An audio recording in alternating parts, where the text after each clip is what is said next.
Chopped Greens. I am your host, Philip Amerine, sitting alongside Gary Boucher. Fantastic. And Gary, this isn't how I normally want to start our shows, and okay. it is an aberration. But are you familiar with Jimmy Kimmel? I love myself some James Kimmel. Well, you know how he has this semi-famous section where he does mean tweets, where celebrities read mean tweets about them? Yes. This week I was barraged. I say barraged by mean... Well, it was just negative commentary. Towards you? And I want to talk to you about it. People were mean tweeting at you? Yeah, I want to talk to you about it and let everybody know what's going on, because I will not stand for this outrage that I have in my heart. Okay. So, quote from the hater: "Might actually have to force myself to watch Suicide Squad again just to determine if The Mummy is worse. My God, this movie is straight garbage. Nearly walked out, but I couldn't for the integrity of the podcast." End quote. From one Gareth Boucher. That was my mean tweet. That was your mean tweet. I will say, wow. I applaud your dedication to the podcast. Thank you for roughing it out. It's all for you guys. It's all for the listeners. If it weren't for you guys, I would have left that movie theater like 20 minutes in. I will, and for everybody listening, I did not prep Gary on that. That was totally... No, I did not. I've like 2 words in, I was like, wow, someone wrote a very similar scathing review, just like I did. Wow. Wow, excellent verbiage. Same words. The Mummy... they didn't like Suicide Squad either. The verbiage, it sizzled my grits as well. Wow, well said. Anyways, so with that being said, let's go and delve into this. We saw... The Bunny, the Mummy, the Muffalina. The thing that makes Brendan Fraser's lackluster Mummy movies look like Oscar winners and makes me want to go back and watch them for some awful reason.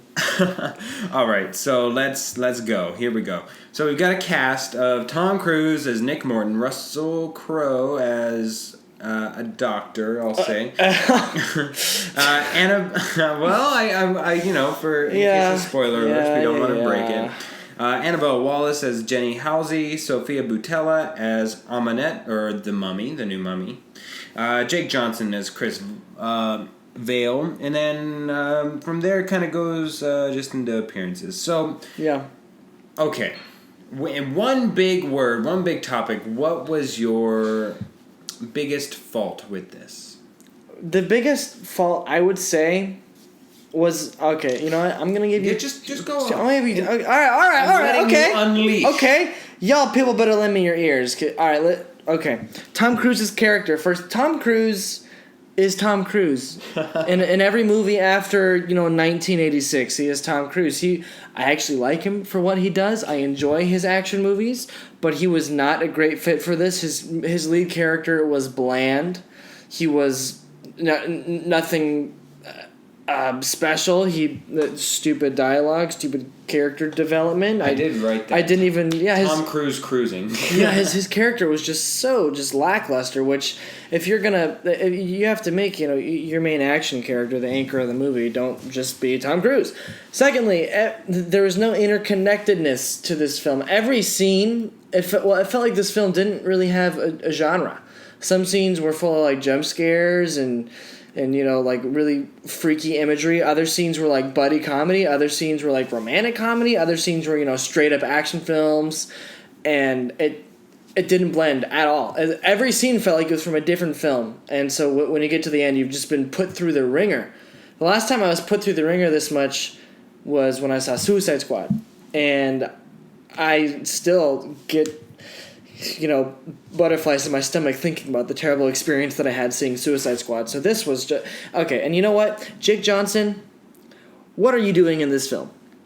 He's great, but he was this weird comedic relief character which just went along with the whole narrative of this film doesn't even know what it is. Is this a dark universe horror movie? Oh yeah, and then it turned into a zombie film halfway through as well. I was like, what is going on? So yeah. You finished? That's my hot take in a nutshell. That really the biggest? Okay. Is that really that much of a hot take though? When Rotten Tomatoes has it scored at, I believe last I saw. Okay, I mean it's like a controversial. That's probably hot take. the coldest take you've ever given. This is all right. Straight out of the freezer, right into your mouth. Enjoy your iced petty. Wow. Okay. Iced petty. Iced petty. I thought that was good. You know what you lack, Gary? What do I lack? You lack vision. And good for I lack vision. You lack vision and forethought. So let me rest your... Do you know what movie you watched when you saw this? What did you ever stop and think? Your pretty little mind. All right. Because Make me feel better, please. I'm here to help you, Gary. I'm here to say, don't drink the juice. Do not take the red pill. Follow me down the rabbit hole. Find out where Alice goes. Listen. Did Disney know where they were going when they put out this little old movie, Hulk, in 2003 with Eric Bana? No. That was before Disney had Marvel. Didn't. You can't say that they That did. wasn't a Disney movie. That was like Sony Pictures. When Marvel that was when Sony and Marvel get together and put down the Incredible Hulk with Edward Norton. That wasn't Disney either. And they said, you know what? Let's cast Edward Norton, who does no such thing as sequels. Was there foresight? Was there anything there? Did anybody like it? No. No, they didn't. What are you getting at here, man? What I'm getting at here is that The Mummy was what it was, and the reason why it failed for so many people and for so many viewing audience members and critics and blah, blah, blah. The reason why was because everybody had attached to it expectations. And when you attach expectations to anything in life, you very rarely fail to achieve, and you very rarely fail to overachieve. That is the fault of the studio for saying this is gonna be our Kickstarter for our new franchise. Okay. The Dark Universe, you guys, it's gonna be big. It's got a huge budget. It's got even a bigger marketing budget. Hey, shh. Let me just pretend I'm pressing my finger against your lips, just gently. Thank you. Just give me one more second. Just calm down. Okay.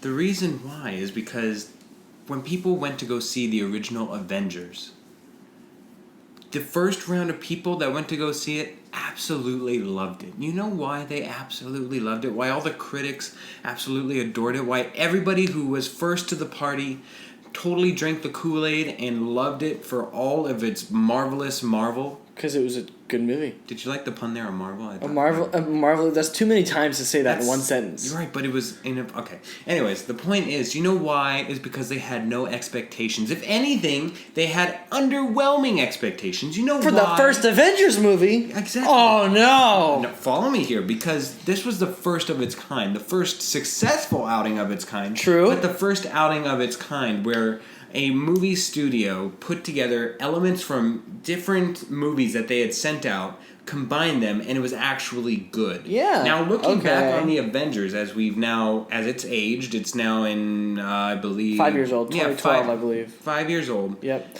Everyone's trying to do that now. Since then, everybody's copying them. Why? Because it was successful. But if we look back at it now, it's hard to say that it's this phenomenal movie anymore, because other than being the front runner and the progenitor of what it was, it's no longer special. It's no longer anything nuanced. It's just the beginning, the first of its kind, which is absolutely beautiful. It's a genuinely good movie. It's got a consistent through line, and the characters blend together very well. You know what you're watching. It doesn't change genres every scene like this did. It's the Bill Russell of movies. It's a champion. It's a great film. You can't argue anything wrong with it, but it set up a more beautiful universe that is more intricate and just gives you a formula of which you can expand upon and create upon and add artistic ability to it. You know, the thing is with those Disney Marvel movies, they have their structure and their web of the universe down pat to where they know what they're doing with. The only dark spot on that is Ant-Man. But otherwise, you didn't like Ant-Man? No, I did, but I don't know how much it's gonna vibe with the rest of Marvel stuff. It was so different that it yeah, and there was also a lot of stuff, if you look into the history of the production of the movie, they changed directors, writers, they filmed half of it, started over, all this crazy stuff. But with the DC, and now that I've seen it with this movie, okay, so, we talked about how much we liked Wonder Woman, and how bad the other DC movies were. No Marvel movies have that discrepancy of just so far apart. They're all very, very structured, and they all tie together extremely well. All this is so loose and awful. It's not going to come together. But you're just proving my point, Gary. What it is if you lower those expectations, what we came in to go see this Mummy movie for was we were expecting a continuation of what we saw from Brendan Fraser's original trilogy, I believe. Yes, trilogy. I was expecting a reboot, not like something from that original franchise, because I knew they did have some Easter eggs from the original. Yeah, movies, they had a few little. Where you nostalgia. Just connected it. And it was fun. It was cool, but not as cool as Brendan Fraser. No, that's true. And looking back on The Mummy and how cool it was when I was a kid, and how it wasn't really a scary movie, it was more of an action thriller, which is it's just like it's not great, but it's like so fun to watch. But it has a consistent tone throughout, unlike this Mummy film. And so, Gary, what they're trying to do is they're trying to find their way. They're trying to find their way, and you know what I say? $200 million in, you can't be trying to find your way. You got to know where you're going. The point is, Gary, what the Hulk and what the Incredible Hulk show is that everybody throws out a dud every once in a while, but you know what? You improve upon that. You get better, and I applaud them for doing out a new genre and going into this dark universe that they're trying to create, and actually coming up with something semi-viable. Now, I too found faults with it, but let's have a constructive criticism about it. For one, for my biggest takeaway and my biggest detriment to this entire film, and I hate to do this because I really don't enjoy picking apart people outside of children actors. They're children, man. The children I have no problem tearing apart. They've got the rest of their lives to live with it. But really, Annabelle Wallis, the Dr. Halsey of this I didn't remember that girl's name. I didn't know what her last name was. Yeah. She was just the blonde archaeologist person. Tom Cruise was Tom Cruise. I did not enjoy any of her acting choices. She Megan Foxed rather well of running everywhere, and there were just so many moments where she was conveniently smart and conveniently stupid at the same time. She just fulfilled the stereotype. That's one thing I noticed that they did with characters and situations throughout the whole film is they only used, for example, Princess whatever her name Mummy was. They only Princess Aminette. Mm-hmm. They only used her powers when it was convenient to move the story forward. In some parts in the story, she could summon the sands of Egypt and punch people across the room, but then she got beat in a one-on-one fight by that doctor who we're talking about right now. So, but when the story needed to move forward, she would do something like amazing, and they use that. Like with the doctor throughout the whole film, she was like a genius, and then she was getting stuck in the dumbest of situations whenever they needed that to happen for the plot. Yes, her ultimate fate I was very happy with. Yes. So, again, trying my best not to spoil everything as we do. We try to give our criticism and our general overtake without spoiling too much. Yes. But just in general, I did not care about her fate, and as a main character in a show that, especially as a thriller, because most of the main characters at least, are towards the end going to die or live, but you care. You should have an invested feeling as to whether or not they'd live or die. And having Courtney B. Vance be just a little more than a cameo in the film. He was Colonel Greenway. He was set in the beginning of the show, just a fantastic actor. If you've seen O.J. Simpson, The People versus O.J. Simpson, he's completely just a phenomenal actor. I felt criminally underused in this film, but because the character was just an archetype. Yeah. He was the angry general. That was it. But even Russell Crowe's tie-in to the film, I actually enjoyed. I know he sets down his phone. I think his performance was fine. It just it goes with the whole you're throwing so much at me right now, and it's really not tying together at all. You didn't think it all tied together? I thought it was as loose. The main problem that the film shows, besides Annabelle Wallace's character acting, was that it didn't know much to what you credit to what you said of genre identification. Even more so than that, it was hard to identify itself. It couldn't figure out whether it was a setup to the rest of the franchise's films or if it was a standalone Mummy film. And while they had a mummy in the first half of the movie be the main antagonist and the main villain and really, I thought, do a successful horror job, because to me there were some genuine scares that weren't just cheap, there were some cool little dark suspenseful scenes that worked in their own right, but then they didn't work as a whole when you put them up with the rest of the film, I don't think. And a female monster. I mean, let's give credit there to where producers and directors in Hollywood actually stepped up and didn't stick to gender stereotypes, which we applauded everywhere else. I think that's something my girlfriend and I talked about, that she wasn't killing for love, she was killing for power because she's a monster. And a lot of times in films you don't see women try to be powerful just to be powerful, but this one did. They did a good job of just having a cool, I guess, and a normally stereotyped. I mean, I don't know. That's actually a very interesting take, that the Mummy has never, like, in and of itself, the monster lore that is the Mummy has never had a sex attached to it. We just have assumed that it's always a male. Yeah. And now that it's a woman, it's a nice breakaway and a delineation from the rest of the franchise, and gives a self-identified persona and separate franchise feel. That really helped in the aspect of a reboot and help it identify alone from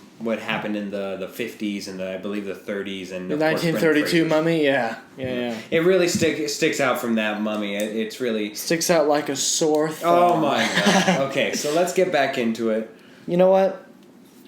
Okay, so some of the ideas that they put into this film, I actually really enjoyed, and I don't know how like the addition of Mercury into the film. I thought that was actually ingenious. It's like an interesting little tidbit. Just an interesting tidbit, right? But you can't make a good movie off of little interesting tidbits. No, but it shows creativity, and it bodes well for the future that they have thought of interesting tidbits too. If the small details of a film are accounted for, then at least you know that there's thought being put into the rest of the film. Whether or not you can have the small details, but you got to have the big idea and the structure. If you don't have that, you just got pieces. You see, you're feeding into what I was saying, that it was made up of pieces that worked here or there, but when you put them together, you're like, what is going on?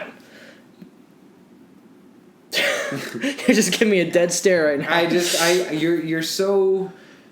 You're so burnt. See, I personally did not see the reviews. I just happened to miss all the reviews of whether it be Flickster or Rotten Tomatoes or whatever. I missed all the reviews before I saw the movie. I didn't read any of the reviews. I saw the score. You did see the score? See, yes. I didn't even see the score until 17%. And I was absolutely shocked that it did that bad, because to me, it was not, of course, my favorite movie, and maybe that is my romanticizing the past and holding nostalgia above realism, but the Brendan Fraser's version of The Mummy will always hold a special place in my heart. Yeah, like growing up as a kid in the early 2000s watching that was so much fun. Oh, and seeing all those people die in the 5 mason jars and really learning about all these weird places in Egypt. And honestly, that's they should keep the Mummy in Egypt. If we delve into the movie, let's delve a little bit. They're in London. They're in England. London, England. She summons the sands of Egypt in London. In London. Could have been a mistake. That's what's cool about the original Mummy films, is that it's like it all takes place in North Africa and they're trapped there. That's like the coolest part. Well, yeah, keyword the original, because even the original. Yeah, the original. The following trilogies tried to move it out of there as well, but didn't really work. Yeah. Tomb of the Dragon Emperor. That was China.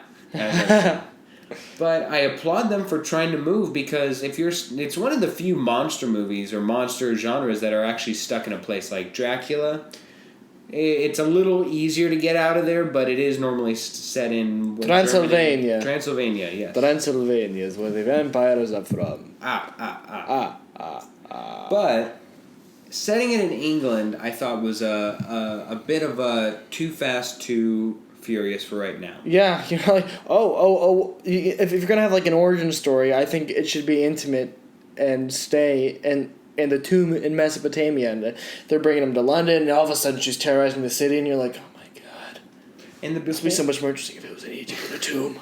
And I really am slowly but surely starting to get annoyed with unnecessary exposition in films. Yes. And there was, in the first 15 minutes of this film, there was a lot of exposition that they were trying to force in an origin story. Yeah. So theoretically, you could have had an entire film, or at least a good portion of the film, set up to be all this exposition, and ironically, that probably might have made up for a better movie. You could have had a half here, a half there, as opposed to making sure that it's all set to modern day. I don't know what the set rule would be, but much akin to Wonder Woman, who had its entire narration, and when we saw her first in Batman vs Superman, we did not know her origin. And while that in and of itself is a bad movie, I thought that they had a very nice payoff in that her origin story and her standalone film was an origin story, and it was a successful one. And it went to the dark nitty-gritty roots of Wonder Woman and how she kind of came to be. See, I realized at the end of this film, Tom Cruise's character lives on. He's going to be one of the big characters in their dark universe, and I'm like, oh my God, like, I don't even know this guy's name, and they're trying to build him up as one of the big, him and Russell Crowe's character, the Doctor character, are going to be two of the main people, and I'm like, oh my God. Okay, but you're not disappointed with Russell Crowe, right? No, not necessarily. But, and I thought that situation was just kind of silly. I didn't. Kind of forced in there? Yeah, I was like, come on, really? As soon as he said his name, sorry, listeners, if you're really trying to know who he is, just go see it or look it up. But as soon as he said who he was... It is on IMDb for what it's worth. As soon as he said that, he was like, my name is Dr. And I was like, oh my God.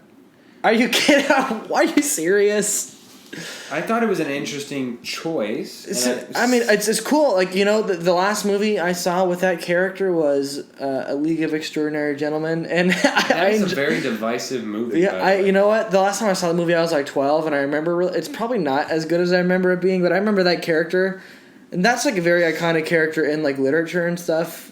So if you're gonna do that, like, you gotta do it right. That A League of Extraordinary Gentlemen. Yeah, it's again another nostalgic movie where I wondered why Sean Connery and the rest of the gang did not get a sequel. That was why didn't they win the Oscar for Best Picture for that movie? Maybe not that much, but yes.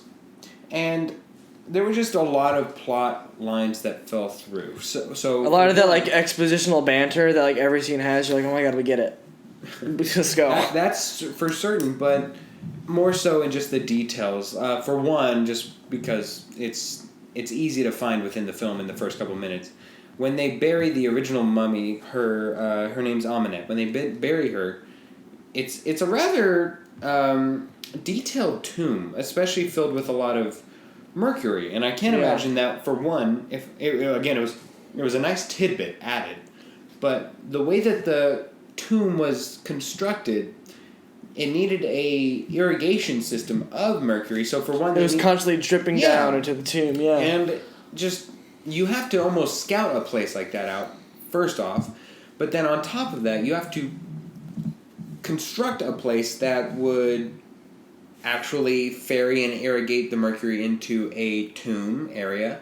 Then you gotta create the whole rig system that keeps the sarcophagus within the tomb of mercury, and then you gotta create. They dug like 100-foot hole too. Yeah, it was pretty big, but within the film, it's written to where it's rather convenient that she's buried like extremely quickly, and they go. It's like an in and out job, and it's done. And then that's how it's also within the film, later on they recapture her, and there's accommodations are set again, in a rather conspicuous, like very convenient way. Convenient. We have this whole facility built to hold Aminette. It's just been here. We've just known it's going to happen because we use convenient plot devices whenever we need to. One detail I did like, another one, was Aminette's fingers and toes were dipped in this green lime substance. Did you find anything in research of what the significance was of that? But is there actual significance of that? I'd assume that there would have to be. I thought that maybe it was, since Egyptians were very open people, that they needed it for the burning sand, and just it was used as almost a sandal-like. Okay. You dip it in wax and then it just covers it, so that way you don't get scarred on your toes. Maybe, I didn't know. Wow, you thought about that a lot more than I noticed in one of the cutscenes when she was walking through the sand. I saw the color on her toes, and I was like, "That's interesting makeup." That's all I thought about that. I did not. It was not that deep for me. And a lot of the script fell through just simply by the script writing. I don't think it was the delivery. Yeah, I want to find out who these, like, you know what? I'm a screenwriting major, and I'm like, I'm watching every once in a while we see a real dud, and I'm like, I could write this movie overnight. Well, why am I not making $50 million? This is terrible. And that's the unfortunate part. I thought the story in and of itself was good. It was more the actual line-to-line communication dialogue. Nobody knows how to write dialogue, The dialogue was completely fallible and fell through time after time. I didn't blame a lot of the actors Tom Cruise's speech at the end. Yes. He's like, "I'm sorry I hurt you. I never wanted to hurt you." Oh, that was really bad. I never wanted to hurt you. It's like, God, that's like the most dumb, easy to write cliche, just falls over dialogue ever. And there was no romantic build up to that moment either, so it just felt totally flat. Yeah. And then he said that cheesy little monologue. He was like, I don't even know who I am anymore. I was like, oh, God. Tom Cruise's acting combined with the dialogue combined with the story just made that the worst moment of the whole film. Which is unfortunate, because Tom Cruise has been going up and up my charts lately with Edge of Tomorrow and a couple other good Edge of Tomorrow and Mission Impossible has been consistently good. I've enjoyed all of the new Mission Impossible movies. So this was... I read a very interesting article about how he had a ton of control on set.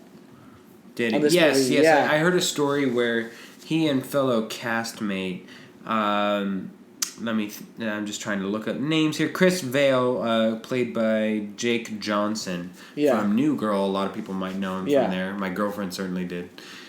She told me a story that Tom Cruise approached Jake and said, "Hey, if you ever need to work out, you can use my gym or what have you, and on set, and you totally can." And Jake was like, "Oh, thanks, because that's a real problem for me, and I'm finding it hard." So he goes the next day, let's say, and the producers stop him before he enters the gym, and they say, "Oh, what are you doing?" And he's like, "Oh, I wanted to go in and work out with Tom, and the producers stopped him and said, "No, you can't do that." So he said, "Oh, okay." Why?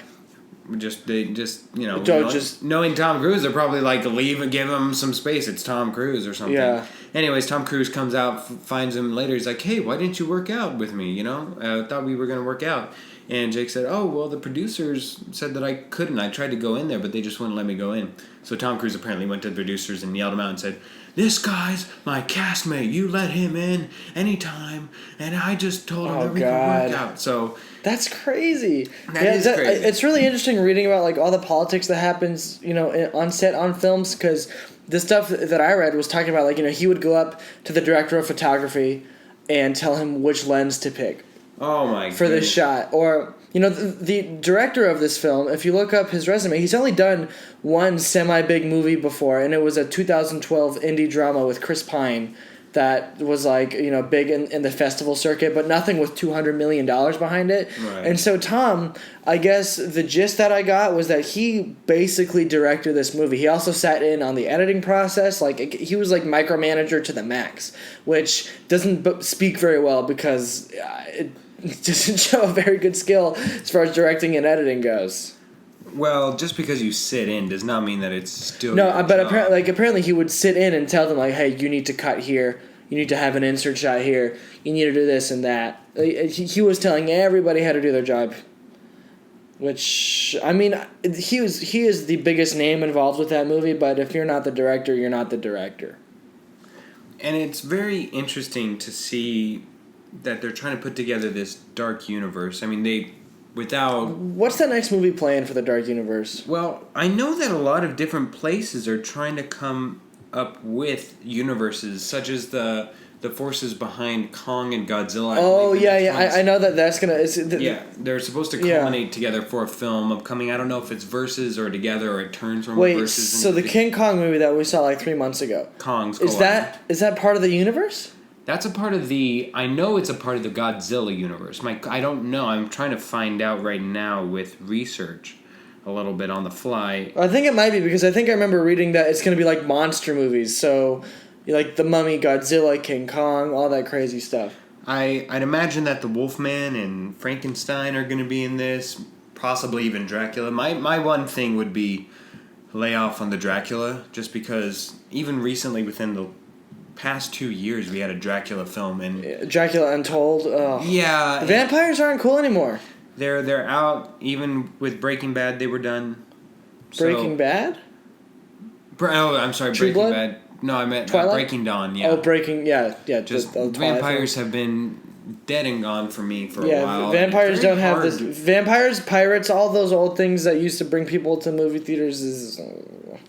So it's an interesting idea to create a universe of monsters. Of course, the one pullback is it's hard to, if you're going to combine all those elements and those worlds into one, it makes for a very messy scope of reality because just in this movie alone there was so much realistic damage done to England. Yeah, dude, London was like half gone by the end of this movie. There were like buildings crumbling. They put Superman to shame. Yeah, with the sands of Egypt. I call upon you, sands of Egypt. Dowsing. Sands of Egypt killed like England. 1 million people. That's true. They were definitely sent to Anubis as sacrifice. And then in the end, all the zombies just conveniently dissipate into the sands of Egypt. That was a new one. I was like, oh. That was the millions of zombies created in this movie hath just disappeared. Oh, okay. That was a new one that they introduced, the element of zombies being a creation of the Mummy, being in addition to that. And then like in those scenes with those zombies, it was like they were trying to have like a zombie movie. That's another part that totally threw me off. Okay. Getting chased down the subway tube by like a horde of zombies, just shooting his gun wildly. I'm like, come on. Okay, so the final final score out of 100? Yes. Would you like me to go first? I would love for you to go first, because I don't think yours will be a surprise, whereas mine might. Oh, God, you're going to get like a 65, aren't you? Don't worry about it. No. You stay on your side of the fence. Go and home improve your own self. I'll be my own Woody Allen. Go ahead. All right. You know what? I wrote that mean tweet about if it's worse than Suicide Squad, but I still don't think... The nostalgia of hatred will force you to... Yeah, and you know what? I don't think that a single thing in Suicide Squad worked, really, but there were like a few moments in this scene where I was like a little scared, and those worked for me.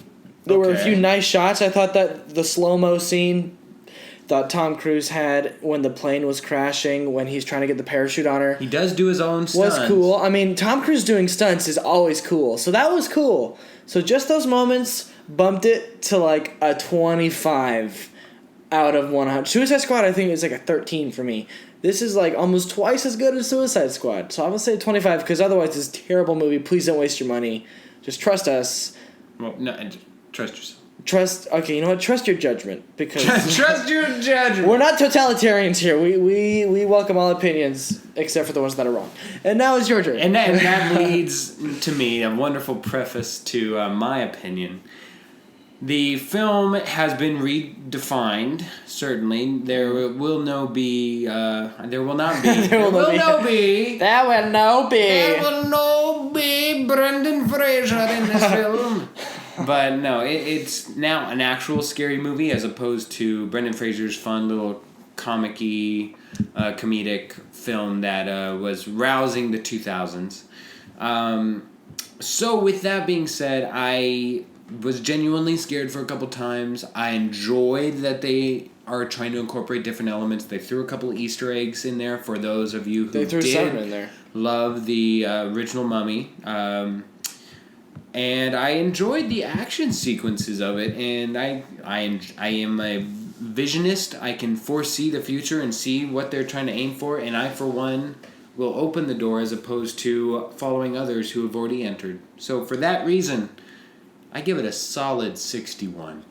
Oh my lord. A solid 61. Solid. 61 is like, that's almost good. That's like okay. That's I'd watch it. You know, if we have to go and rewatch it for an upcoming Doctor movie from Russell Crowe. Oh man. I would watch it again to Let's say myself. if you were flipping through channels on the TV and there's nothing good on and you were deciding to either go out and do something or stay home and watch TV and you saw like TNT is playing The Mummy 2017. Do you watch it? Me, because I don't. I turn off the TV and I leave. Do you watch it? Me and Parmesan will enjoy Tom Cruise cruising along. Oh no! For the entire film. Don't hurt him like that. No. And we will watch, and I'll feed him a little bit of popcorn, not too much. Yeah, you don't want to hurt your dog. No, don't want to hurt the dog. So, Parmesan the puppy and me will enjoy the film. Obviously, Gary will be tortured by it next Halloween, not in a good way. Oh no! And that means that we have come upon Give Me 5. Last time we did this, there were very little games on my part. I have flipped the switch. Oh, you have lots of games. Lots of games. Oh boy! Oh boy! I love Uberfacts. Well, who said that there's Uberfacts in I don't. this? You know, because there's always You know who Uberfacts. did? We'll find out on the other side of this message. Red Ribbon Realty Group at HomeSmart is a full-service real estate team of Phoenix natives with over 15 years of experience in the industry. When you work with them, you have 2 full-time realtors representing your best interests throughout your entire transaction, whether you are selling, buying, or renting. They also believe in supporting their community. Use code word chopped greens and Red Ribbon Realty Group will donate 15% of their net commission from your transaction to the nonprofit charity of your choice. Visit their website at www.redribbongroup.com and find them on Facebook. You can also email them at info@redribbongroup.com or call them at 602-888-6638. Red Ribbon Realty Group. Trust. Commitment. Home.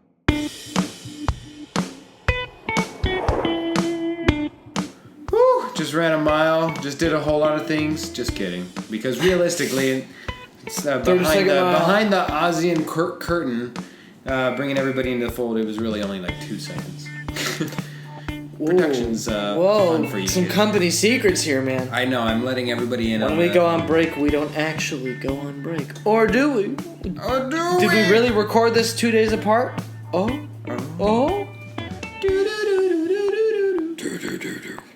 Alright, so Gary, this is Give Me 5, the part of the show where I've got 5 questions for you, you've got 5 questions for me. We don't know what they are, but we will answer them honestly. Yes. I'd normally ask you if you want to go first, but I am so hyped for my questions. I want to go first. Oh wow! You know what? I will give you the satisfaction. Go for it. With that, Gary, the vast majority of people in the world are terrified of ending up in the water with a great white shark. Hence the existence of more than one summer blockbuster based on that very scenario. Oh, man. However, Michael Phelps, of course, is not like the vast majority of people in the world. The 23-time Olympic gold medalist is set to race a great white during Shark Week in a show titled Phelps vs. Shark, Great Gold vs. Great White. Wait, this is actually happening? This is real. This is 100% real. He's going to race a shark? A news release promoting... I'm watching that. A news release promoting the annual television events programming said that Phelps had, quote, one competition left to win and promised an event so monumental no one has ever attempted it before. Because can sharks swim at like 30 miles an hour? As, quote, the world's most decorated athlete takes on the ocean's most efficient predator. The release was short on details of exactly how the race will take place, although one would presume it won't involve dropping Phelps and a great white into a pool and saying, go! That's how you get butts in the seats. Damn. That's how you get some viewers. See how long he can last. Michael Phelps could die tonight. Everyone tune in. Gary, simply put, who you got, Shark or Phelps, and which animal are you most scared of, since there are many scared of sharks in general? I have Michael Phelps. Really? He is the human Got fish. that butterfly stroke against the great white slither? Yeah, he's a human fish for a reason. And what animal am I most scared of? Yes. Can I do insects count? No, they gotta be. They gotta be like an animal. Hunt you. Okay. Ooh. Yeah, I want like. I'm actually gonna. a lion or a tiger. Too scared of lions. Bear. You know what? The first time I saw Jaws and I was like swimming in a public pool, like I legit was like, "There's a shark in this pool," and every time I get in the ocean, I'm an Arizona boy, so I've been in the ocean like literally 3 times, and the sea still scares the crap out of me, and so it's got to be not like the great white shark, but just like sharks in general, I'll feel You can't even seaweed. take a bath. You're No, so scared. I'm terrified of being eaten in the ocean. It was like 3 feet of water. I look up the statistics, like 60% of shark attacks happen in 3 feet or less, and I'm just like, oh my god, I'm gonna get attacked. Yeah, start to get sweaty. Yeah. Sounds good. Yeah. All right, your turn, Gary. All right. Let's see. You always know that I like to tie my questions in. Yes. To the movie we just saw, and we just talked about an extended universe and one that I think is not gonna work. But I want to ask you, what is an extended universe that is potentially out there that a franchise of films could be made of that you think could work? It's hard because a lot of the universes that you think of have already done so. The one that I maybe thought of was the cartoons that we grew up on with as a kid. Okay. I'm talking Courage the Cowardly Dog. The Cartoon Network extended universe? Yeah, essentially, yeah. CNEU. That would be cool. Wouldn't it be? Yeah. So that's what I kind of came up with. Maybe, Do you remember, Rugrats meets Courage meets Do you remember Bear in the Big Blue You know, House. you gotta throw Fairly Odd Parents in there. Fairly Odd Parents. Even Drake and- SpongeBob would make an appearance. He's been there long enough. Make like an animated Drake and Josh. Yeah. So how about the E2EU, the early 2000s extended universe? Look at you. There we go. Look at you. Kofi. All right. John G. Avildsen, who won an Oscar for directing the original Rocky in 1976, starring Sylvester Stallone, and also directed all 3 of the original Karate Kid films, has died in Los Angeles today. He was 81 years old. Hail fellow Royal Met, John Avildsen. Avildsen also won the DGA Award for directing Rocky, which also won Oscars for Best Picture and Film Editing, and was nominated in multiple other categories. Gary, in honor of Avildsen, give me your top 3 favorite movie directors of all time. My top 3 favorite movie directors are, you might be a little bit surprised. My number 3... You going with Tom Cruise? Tom Cruise for The Mummy! No, my number 3 is a good movie director. Not great, but he has made my favorite films of all time, and just because of that, Peter Jackson is my 3rd favorite director. Out of here. When you can create such a beautiful, convincing, and enveloping world that had never been done before, Middle Earth, and direct The Return of the King, which is the definition of epic filmmaking, I will put you on my list. Oh, I should have seen that coming. Every time. Can't believe you didn't see that coming. I feel like Charlie Brown. Every time you put out a little football there, and I just go in. We will make you like Lord of the Rings. You will like it. All right. Number 2 is someone who I got into like when I started at film school, just like everybody does. He's a stereotypical, like, you love him when you go to film school director. It's Quentin Tarantino. Oh, yes, I love like the dialogue, the action. He's fantastic. His films are so fun to watch. You can spy a Quentin Tarantino film from a mile away. Django Unchained, sneaky great film. Yeah. Oh heck yeah. That's like one of the probably top 5 best films made in the last 5 years, I would say. And then Django's up there. What was the Hitler one that he did? Inglourious Basterds. Inglourious Basterds has probably the best opening of any Yeah, that film like outside that of The Dark 15-minute Knight. scene where they're talking over a glass of milk. Oh my gosh. The tension in that whole entire scene is just Terrific. Terrific. Anyways, Number 1. I love his style. I love his comedy. I love his pacing. I love his quirks. It's got to be Edgar Wright. Oh, so no Spielberg for you. No, Spielberg. I like Spielberg. I think he, like, as far as crafts goes, he is like Technically a genius. he knows how to make a good movie like nobody else. But I mean, as far as like my favorite, it's got to be Edgar Wright. His films are so much fun. I try to imitate them so many times, and I can watch his 3 Flavors trilogy with Simon Pegg over and over and over again. All right, that's a good list. Thank you. Let's see what I got here for you. So, this is really fun. I don't know if you heard about this, but, so apparently, the Malaysian government set up a fund of $4.5 billion to go to projects to, in their eyes, in their quotes, improve the well-being of the Malaysian people. Well, the Malaysian Prime Minister's stepson is the co-founder of the studio Red Granite Pictures. It is a Hollywood production company that produced like The Wolf of Wall Street, Dumb and Dumber 2, Daddy's Home, a bunch of pretty big movies. Mixed bag of nuts there. I know, right? So apparently, the Department of Justice has just found out that the Prime Minister and a bunch of government officials in Malaysia have taken that money that was meant for the people and put it, like, have bought yachts for themselves or have invested it in, like, really bad things. And a few $100 million of that $4.5 billion was invested in this production company of the stepson of the Malaysian Prime Minister. And apparently, The Wolf of Wall Street, Dumb and Dumber 2, and Daddy's Home were all funded with money that was supposed to go to the Malaysian people. Super, super corrupt, right? Right. So I want to ask you, what's the most corrupt thing you've ever done? Ooh. The most corrupt thing I've ever done. Let's see, when's the last time I took a bribe? The most corrupt thing I've ever done. Maybe just off the top of your head, if there's like if you've killed someone, I don't know if you should really talk about it on the podcast. Okay, here's my. Phil killed the guy. Here's my confession. So I play this game at QT, and it's essentially a game of hide and seek. So I have 3 items that whenever I go to QT, I get. Yes. I get. I get I can't believe I'm going to tell this. A refill of a drink, and I get a croissant, and I get a cheese stick. Okay. Well, I go in and I flash them my cup, but the thing is that cup has been in my trunk of my car for, I don't know, since the last I emptied my cup, and along with 12 of its brethren, and just a long line of cups, and so I flash it, I put it in the trash, and I grab a new cup, and I say it's a refill. Oh my gosh. You're a refill moocher. I am a moocher. Philip. Shame. Yes, I know. I feel the ultimate shame.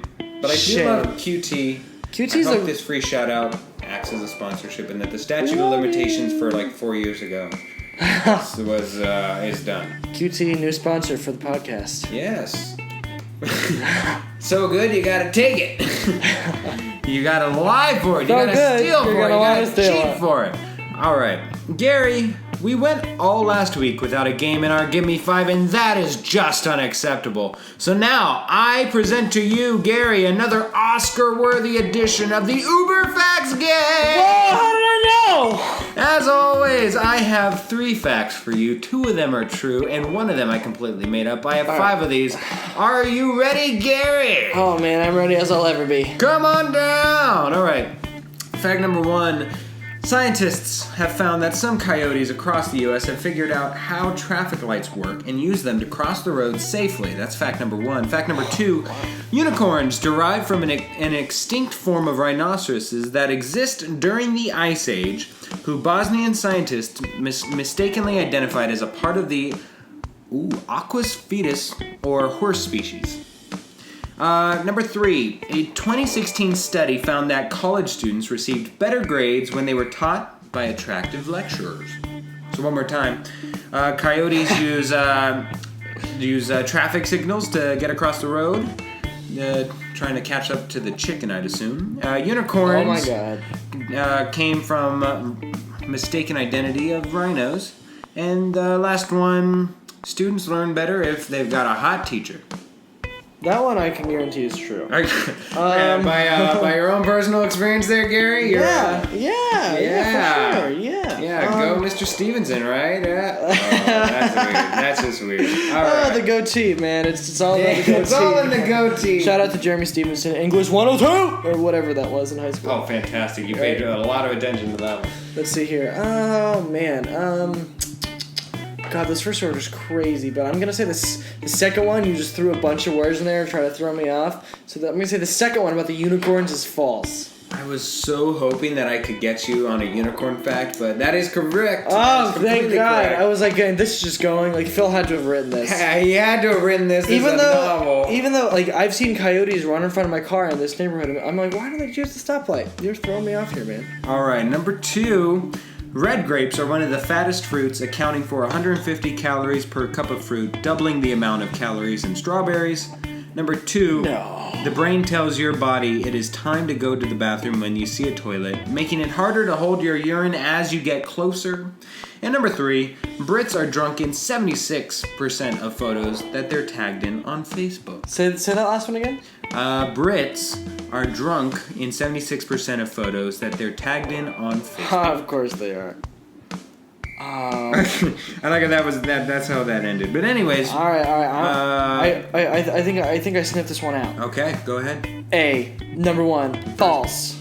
A, number 1, yellow, whichever one's the first one. Yes. Yes, red grapes are indeed not fatty at all. Go enjoy. I was gonna say I love red grapes, and look at this. I only have a little bit of a dad belly. That's true. You could fit a cup of grapes in. I could in your fit belly 3 button. cups of grapes in there. Enjoy. All right, so you're 2 for 2. How do you feel? I feel not like the Cavs feel right now. Oh, too soon. I feel good. Well, hopefully you Warriors this thing and sweep it. Or maybe a gentleman sweep. Yeah. All right, here yeah. we go. Next one, you have a long road to go. The longest recorded human toenail is 2.5 inches long and can only be maintained by curling underneath the foot.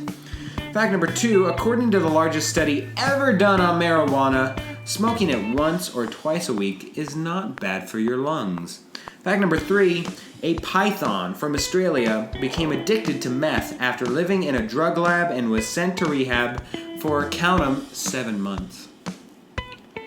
God, this one is just full of stupid stuff. Oh man, those are all equally false in my eyes. You were like, that's false. You know what? False. That's false. That second one, like, I'm always like, anything you put in your lung just one time will hurt. So, Including red grapes. so I'm gonna say that the second one about the marijuana smoking is false. Do you know what game we're on? What? Game number 4, because you just lost. What? Oh no! I completely made up the toenail. You want to know what the longest toenail is? What? Like 16 6 inches? feet. 6 feet. It is extremely gross. Oh my! You go look it up. It's maintained by a woman who wears sandals. Because I had to I was make gonna sure. say, is it Shaq's toenail? No, that's non-existent. All right, continue. Oh, and by the way, shout out to Luke for Brits are drunk in 76% of photos. He will now account for 75% of those photos on Facebook on which Brits are drunk. Because he's going to England next. I know. I'm really jealous. All right. And then the python on meth thing was pretty interesting, I thought. All right. Sylvester the slug is the fastest slug, moving at a heartbreaking pace of 27 centimeters per hour. Fact number 2, blue whales gain about 200 pounds a day every day for the first year of their lives. And fact number 3, 1 in 10 Europeans were conceived in IKEA beds. Oh my god. Now, I did it again, didn't I? Wow. If you came up with that, that's very clever, Phil. You gotta read them back to me one more time. Okay, one more time. Sylvester the slug, 27 centimeters per hour. We've got blue whales gain 200 pounds a day, and 1 in 10 Europeans were conceived in IKEA. Hopefully the beds were home. Not in the store, but they have IKEA beds. All I've got were conceived in IKEA beds. Okay. Number 1. The Sylvester the slug? That's what I picked because that sounds like something like that sounds like a little Phil phrase. You know how you say all your little phrases? Sylvester the slug. I'm going with that one. You're gonna stick with Sylvester? I'll give you a mulligan. Do you want to change? No, I don't. Excellent, because Sylvester, you aren't the slowest one of all. I just completely made that one up. I knew it. You have your little phrases. I sniffed that. Even though the IKEA one, that's a very Phil thing too. That is. Phil could have made that up because that's very funny. All right. Finally, and this one I predict there's no way you're gonna be able to figure it out. Okay. There's no way. Oh, all man. right. Fact number 1: McDonald's serves roughly 1% of the world's population every day. Fact number 2, people in North Korea are sometimes given meth to make them work harder.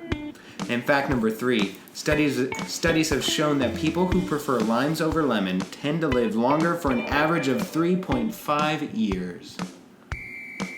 One more time, McDonald's serves about 1% of the world.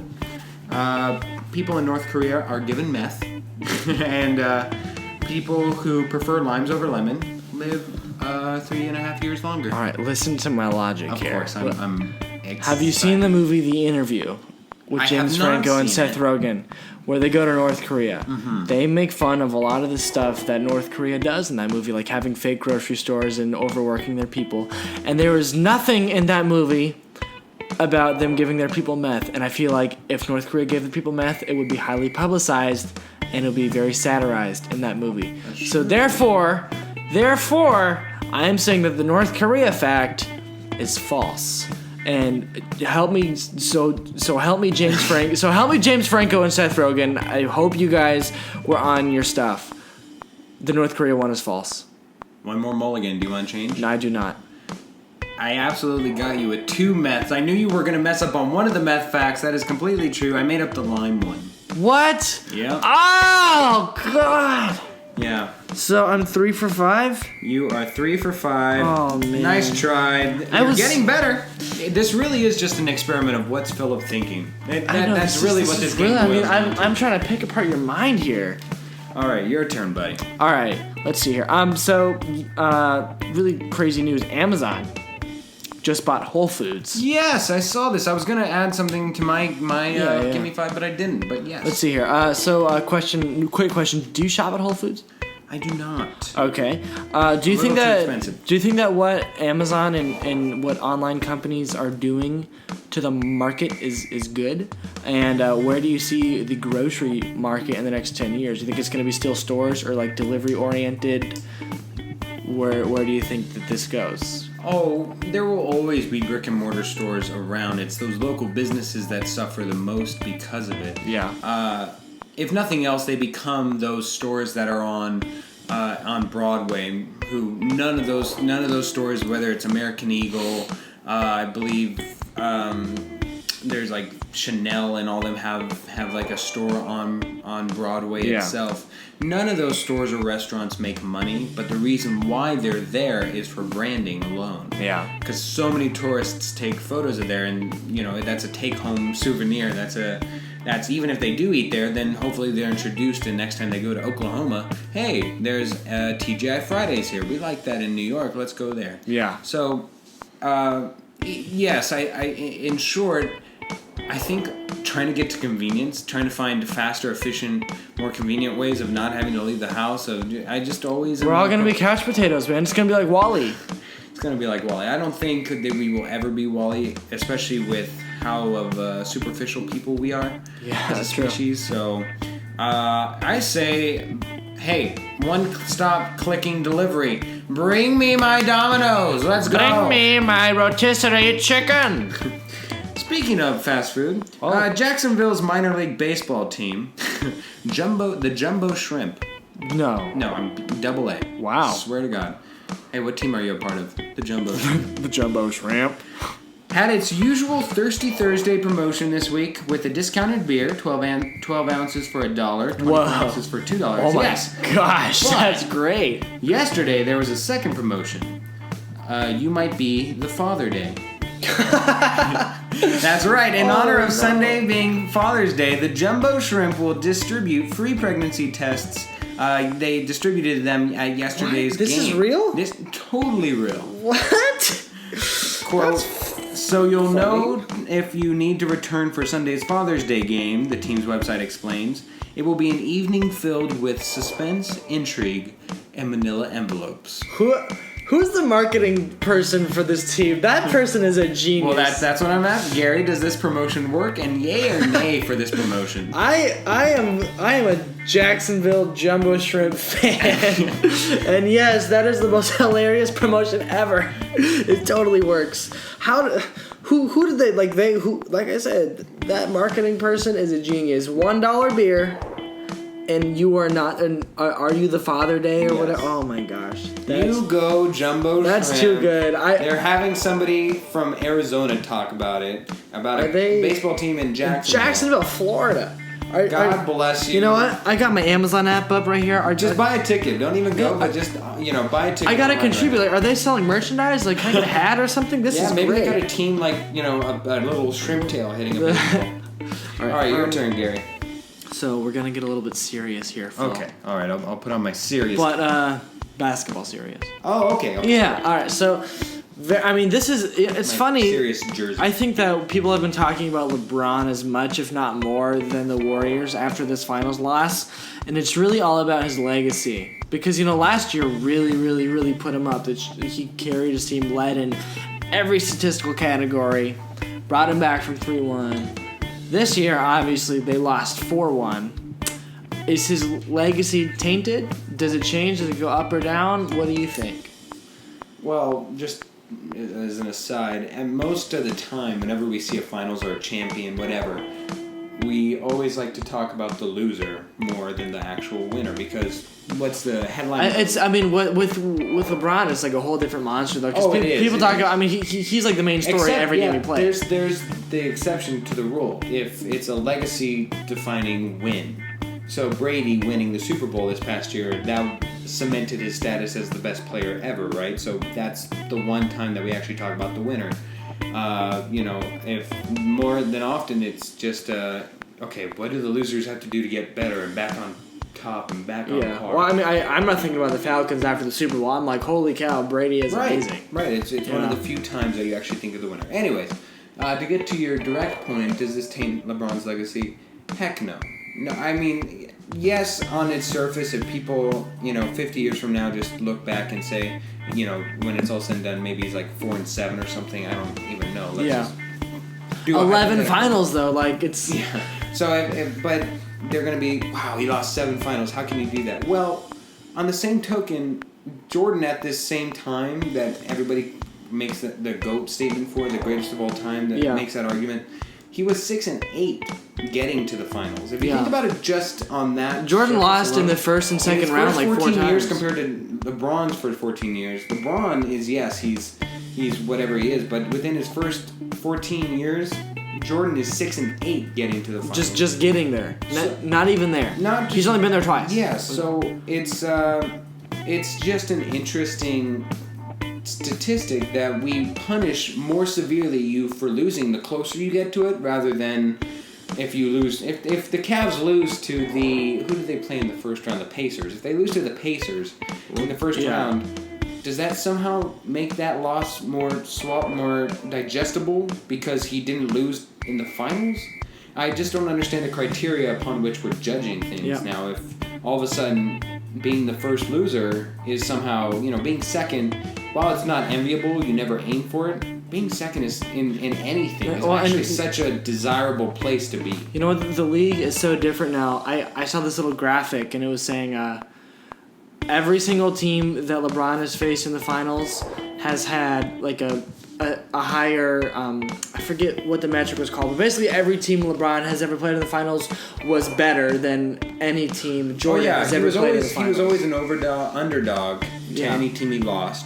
And just on those, 539 stats that always pop up in these times and kind of do a lot of number projections, he was by far a statistical underdog every time he lost. Anytime he was projected, and also every time LeBron won, even the team that he won against was still a better team than any team Jordan ever played. Correct.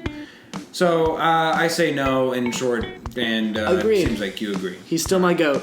Of course, Luke will disagree. Of course, Luke will defend it to the bitter end. Yes. All right. My final question here, Gary. Katy Perry's resume already includes the most followed person on Twitter, and now she can add a bit more to that. Yes, the 32-year-old pop superstar just became the first person to hit 100 million followers on Twitter, shooting her to the #1 spot of the social media platform's list of most followed people. Gary, I have the list of the 9 other most followed people on Twitter, and I want to see how many you can get. 3 strikes and you're out. I've got 2, just for your information, I've got a couple singers, musicians here. Politician? I've got a politician, and I've got 2 social media sites. So go ahead. So I have to guess so you have the to next guess 9. The following 9. Katy Perry's #1 with 100 million. Do I have to guess it in order? No, just shoot for blank. All right, let's see here. Justin Bieber, #2 with 96 million followers. Can I keep going? Keep going. Yeah. Barack Obama. Barack Obama, #3 with 90 million. Oh man, now no. So you got rid of your politician. You got a singer out. Can I have the categories of some of the remaining folk? Yeah. So you got 2 social media sites. Social media sites. Yes, they're as their Twitter profiles. Oh boy, that's gonna be rough. Okay. What about people? Who else do we have? People. Let's see. One of them is a host. Okay. Jimmy Fallon. No, that's your first strike. It's a girl. It's a woman. Oh, okay. Likes to dance. She likes to dance. She likes to dance. You're Oh my goodness! I feel like I'm. My mother is probably crying over you missing this one. Is she like a late night host? No, I think she's a midday host now. Everybody knows her. Everybody loves her. Oprah? No. Why did I say Oprah? I only have 3 strikes for this whole thing. 3 strikes for this whole thing. You're way overthinking the room. Are there any more? Okay. All right. Switch avenues. Is Beyonce on there? Beyonce, that's your final strike there. Let me see. Are you kidding where's me? Beyonce on here? Beyonce, I have the whole list, or I have a big list. She's not within the top 50. Wow. Okay. From what I'm saying. You know what? All right, so I failed miserably. Yes, you did. I thought you might be okay. So for number 3, you got number 1, Katy Perry. 2, Justin Bieber. 3, Barack Obama. Number 4, country singer. Carrie Underwood. No, country singer turned pop star. Oh, Taylor Swift. Taylor Swift. Oh, wow. There you go. Number with an 85 million. Number 5, Brick. Say that again. Brick. She yelled brick at Katie. Oh, Rihanna, Riri with 74 million. All right, now we've got the midday host. Yes, Likes to dance. Tell me this. Finding Nemo. Oh, Ellen. Ellen with 70 What do you mean likes to dance? million. What does that mean? She starts off every show dancing with like the audience. I don't watch Ellen. Oh, you gotta watch Ellen. Everybody loves Ellen. I don't know this. All right, number 7 is a social media site.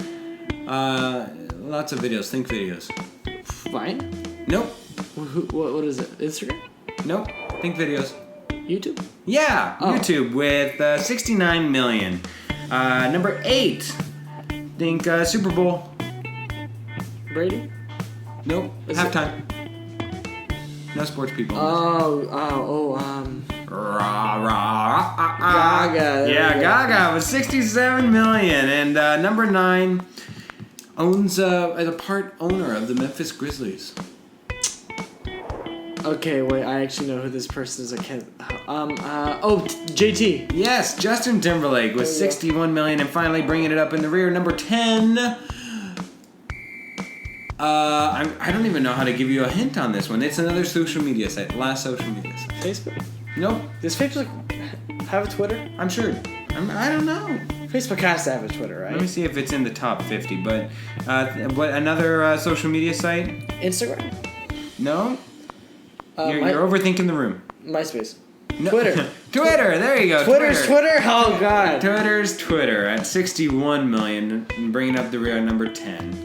Yeah, I don't see Beyonce on here, but I do see ESPN, Miley Cyrus. You got NBA, Bruno Mars, LeBron James, number 10, Britney Spears, Kim Kardashian. I'm surprised you didn't even bring her up. I think I have like 8. I think I have about 8 followers. Oh, you yourself. I was gonna say 8 Kardashian follows, but yeah. no. And I think all the Kardashians follow me. Instagram does have its own Twitter, and yeah. All right, that does it for me, Gary. Let's see here. Yeah, I'm just gonna. All right. I just have to get your hot take because hot take. You said I sit on a very very far side of the aisle on this, but Mayweather. I almost said Mayweather Pacquiao, but don't you disrespect the boxing world with that atrocity. Such a dumb phrase. Here we go.